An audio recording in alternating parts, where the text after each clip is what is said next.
Salam oxatanlar. Sizin için may ayına baxıram. Gəlib bizim oxatanlarımız may ayında nələr gözləyəcək. Həmişəki kimi olacaq raskalad. May ayının enerjisinə bir kart. Dekadalarımız. İş axtaranlar üçün bir kart. CV gözləyənlər üçün, problemləri olanlar üçün və məsləhət kartı. Oxatanlar sizə söz-söhbət kartı düşür. May ayının enerjisinə 3-cü meçi.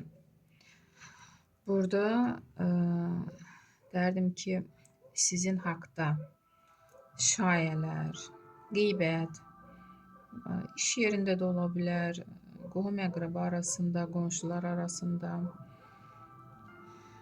Bu həm də ki əmələ şayədə ola bilsin ki sizin irəli getməyinizə mane olmaq istəyənlər var.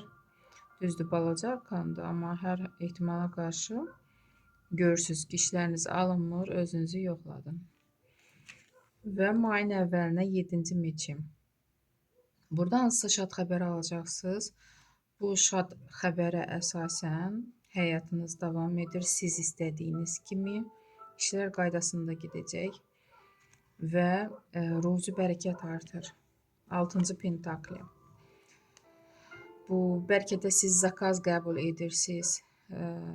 Əlavə zakazlar alınacaq da, yəni siz qəbul edəcəksiniz və bu sizə yaxşı gəlir gətirir.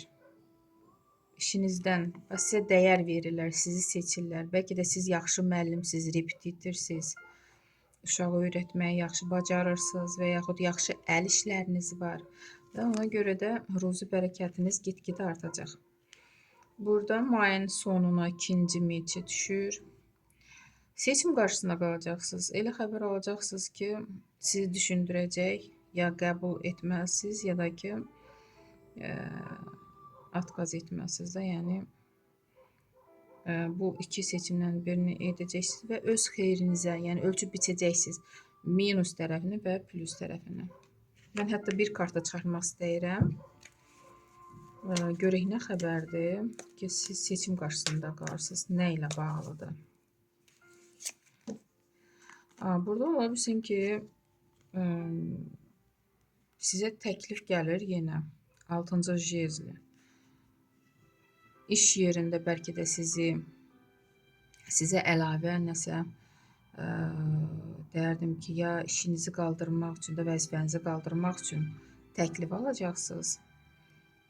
Və orada qaydalar olacaq da, siz ona riayət etməli olacaqsınız. Ona görə yəqin ki, seçim qarşısında qalacaqsınız. Siz hər tərəfli ölçüb biçəndən sonra qəbul edirsiniz. Görürsünüzmü? Burada hətta sizi təbrik edirlər, alqışlayırlar. Yəni yaxşı seçim olacaq. İş axtaranlar üçün atışelnik, hələlik işə işarə yoxdur. Sevgi gözləyənlər üçün burada sevgilər kartı düşür. Sevgi olacaq. Qarşılıqlı sevgi. Problemləriniz necə həll olunacaq? 8-ci meçi. Bəli, sizin söz-söhbətiniz, probleminiz söz-söhbətdə. Görürsünüzmü? Mayın enerjisinə də söz-söhbət kartı düşür. Probleminiz necə olacaq? Problemlərdəki söz-söhbət. Çalışın. Özünüzü depressiya salmayın. Aydın formada, yəni düşünəsiniz ki, bu söz-söhbətdən qurtula biləsiniz. Dediyim kimi, bu söz-söhbət, hətta bu kartla da, bu da əmələ işarədir. Əgər hansısa görürsünüz ki, işləriniz getmir, bəlkə də ailədə problem var, bilin ki, nəsə olunubdur. 2 kart buna işarədir. Məsləhət kimi 10-cu kubki. Ailənizə, özünüzə vaxt ayırın. İstirahətinizə vaxt ayırın. Oxatanlar, belə bir rasklad çıxdı. İnşallah ki, bacararsınız. Əgər problemləriniz varsa, o problemlərdən çıxmağı bacaracaqsınız və may ayı sizin üçün şərli ay olsun inşallah. Sağ olun.